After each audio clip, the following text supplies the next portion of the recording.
આજે જે એક લિસ્ટિંગ આપણને થતું દેખાયું છે, મીશોનું લિસ્ટિંગ આજે થયું છે. કંપનીના મેનેજમેન્ટ સાથે આપણે ચર્ચા કરી. આપણી સાથે હોલ ટાઈમ ડિરેક્ટર અને chief technology officer Sanjeev Kumar अपनी साथ जुड़ाई गया है.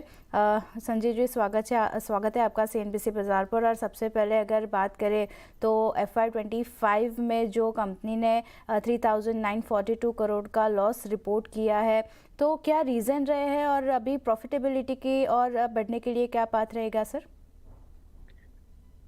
धन्यवाद आपका बुलाने के लिए. एज अ बिजनेस हम कैश फ्लो के लिए ऑप्टिमाइज करते हैं, फ्री कैश फ्लो. और उसका सिंपल रीजन ये है कि कंपनी की जो वैल्यू होती है वो net present value of all future cash flows होती है. आप देखेंगे हमारे बिजनेस में कोई केपेक्स नहीं है, ये कंप्लीटली एसेट लाइट है, कोई इन्वेंट्री नहीं है. सो हम कैश फ्लो के लिए ऑप्टिमाइज करते हैं. और आप देखेंगे कि पिछले 2 फाइनेंशियल ईयर में हमारा कैश फ्लो लगातार पॉजिटिव रहा है. सो FY25 में हमारा जो कैश फ्लो था टोटल फ्री कैश फ्लो लगभग 1,000 करोड़ का था. और उसमें से अगर आप इंटरेस्ट इनकम हटा देंगे तो भी वो लगभग 600 करोड़ के करीब था. सो आगे भी एज अ बिजनेस हम कैश फ्लो के लिए ऑप्टिमाइज करते रहेंगे. अगर आप देखेंगे हमारा जो इस फाइनेंशियल ईयर H1 के मेट्रिक्स हैं, हमने काफ़ी ग्रो किया है. हम फास्टेस्ट ग्रोइंग हैं हमारे सेगमेंट में.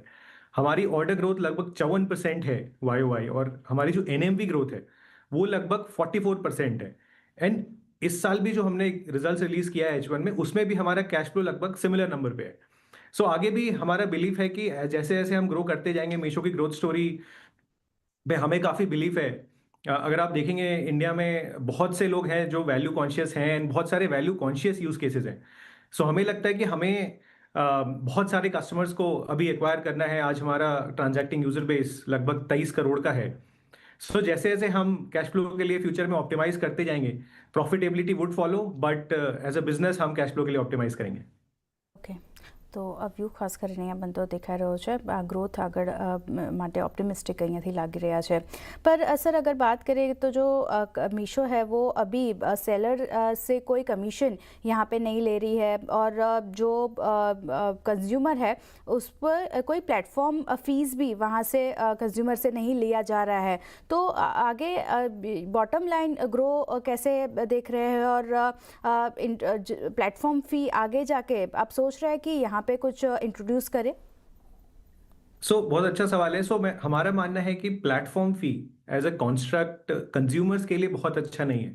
उसका सिंपल रीजन ये है कि कंज्यूमर्स जब आके ऐप पे एक प्राइस देखते हैं और जब आप उनसे चेकआउट कराते हैं तो एंड में जाके आप एक प्लेटफॉर्म फी ऐड कर देते हैं. कंज्यूमर्स के लिए भी वो एक थोड़ा शॉकिंग बिहेवियर है.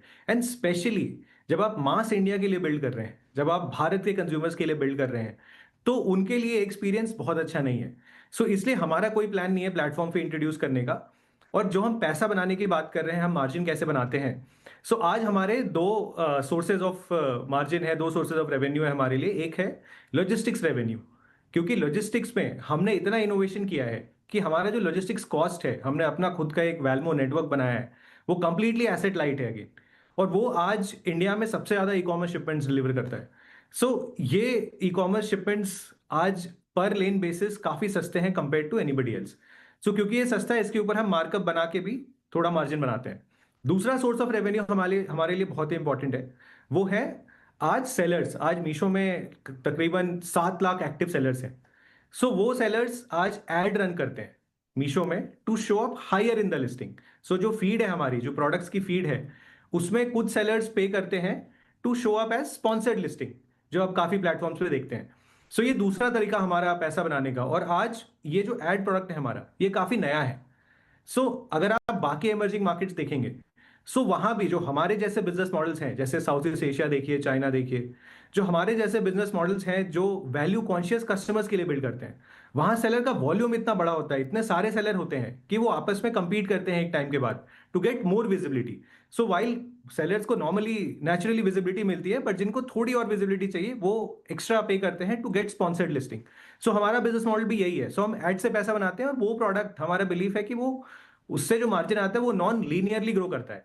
बिकॉज शुरू में आपको काफी कंपटीशन क्रिएट करना पड़ता है मार्केट प्लेस में to create that habit from the sellers. वो दूसरा सोर्स है हमारा. हमारा बिलीफ है कि इन 2 सोर्सेज से आगे भी हम कैश फ्लो ऑप्टिमाइज करते रहेंगे and profitability will continue to follow. તો ખાસ કરીને એડ દ્વારા કેશ જે છે તે જનરેટ કરવાની અહીંયાથી તૈયારી થતી દેખાઈ રહી છે અને પ્લેટફોર્મ ફીઝ અહીંયાથી તેઓ હજી પણ આગળ નથી विचारी રહ્યા पर अगर सर बात करें तो जो कंपनी का मार्केट शेयर है वो फैशन सेगमेंट हो, होम एंड किचन सेगमेंट हो, ब्यूटी सेगमेंट हो, यहाँ पे अच्छा मार्केट शेयर अभी रहते हुए दिख रहा है, तो आगे क्या अपॉर्चुनिटीज़ आप देख रहे हैं और कोई सेगमेंट में एंट्री करने का विचार है अभी? सो मीशो आज भी काफी हॉरिजॉन्टल ई कॉमर्स है। सो आप जैसा आपने बताया, fashion, home kitchen, beauty, personal care, but और भी बहुत सारी कैटेगरीज हैं मीशो में। तो जैसे हम ग्रोसरी बेचते हैं, हाई मार्जिन ग्रोसरीज बेचते हैं, हम स्टेशनरीज बेचते हैं, हम प्लांट्स बेचते हैं। सो आज भी ये हॉरिजॉन्टल है। सो क्या होता है, हमारा बिजनेस मॉडल अगेन यहाँ पे बहुत सिंपल है कि जैसे जैसे हम लॉजिस्टिक्स की कॉस्ट ऑप्टिमाइज करते जाते हैं, और आज भी काफी इनोवेशन बचा है in terms of reducing logistics cost. So जैसे जैसे हम कॉस्ट पर शिपमेंट कम करते जाएंगे, जो लो मार्जिन प्रोडक्ट्स होते हैं वो viable, they become viable online, because फिर वो लिस्ट हो पाते हैं, उनकी जो प्राइस है फिर वो ऑफलाइन से थोड़ी सस्ती हो पाती है। सो जैसे जैसे हम लॉजिस्टिक्स में इनोवेट करते जाएंगे, जैसे जैसे हम अपना कॉस्ट स्ट्रक्चर कम करते जाएंगे, ये नए प्रोडक्ट्स और बिकने लगेंगे और लोअर प्राइस पॉइंट प्रोडक्ट्स बिकने लगेंगे। बिकॉज आज भारत के यूजर्स को काफी लो प्राइस प्रोडक्ट्स चाहिए, वो अफोर्डेबिलिटी फोकस्ड है। और आज भी हमारा सिलेक्शन आप देखेंगे, आज हमारा एक्टिव प्रोडक्ट बेस लगभग 15 करोड़ है। सो लाइक किसी भी समय हमारे पास लगभग 15 करोड़ एक्टिव प्रोडक्ट्स होते हैं। बट आगे भी जैसे जैसे हम इनोवेट करते जाएंगे और डिफरेंट टाइप्स के प्रोडक्ट्स लिस्टिंग बढ़ती जाएगी, और ऑल्सो हमारा यूजर बेस भी ग्रो करता रहेगा।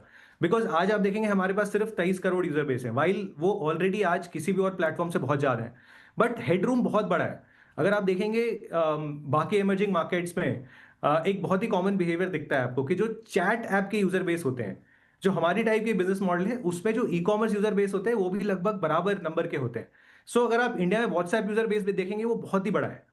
सो आज हमारे पास बहुत बड़ा headroom to continue to get lot more customers, and also हर एक कस्टमर के जो और डिफरेंट यूज केसेस हैं वो हम और बढ़ाते जाएंगे। अगर हम हमारा ट्रांजैक्शन फ्रीक्वेंसी देखेंगे, वो भी पिछले 3 सालों में काफी बढ़ा है। सो एक टाइम पे वो 7.5 हुआ करता था, 7.5 पर ईयर, आज वो तकरीबन 10 के करीब है।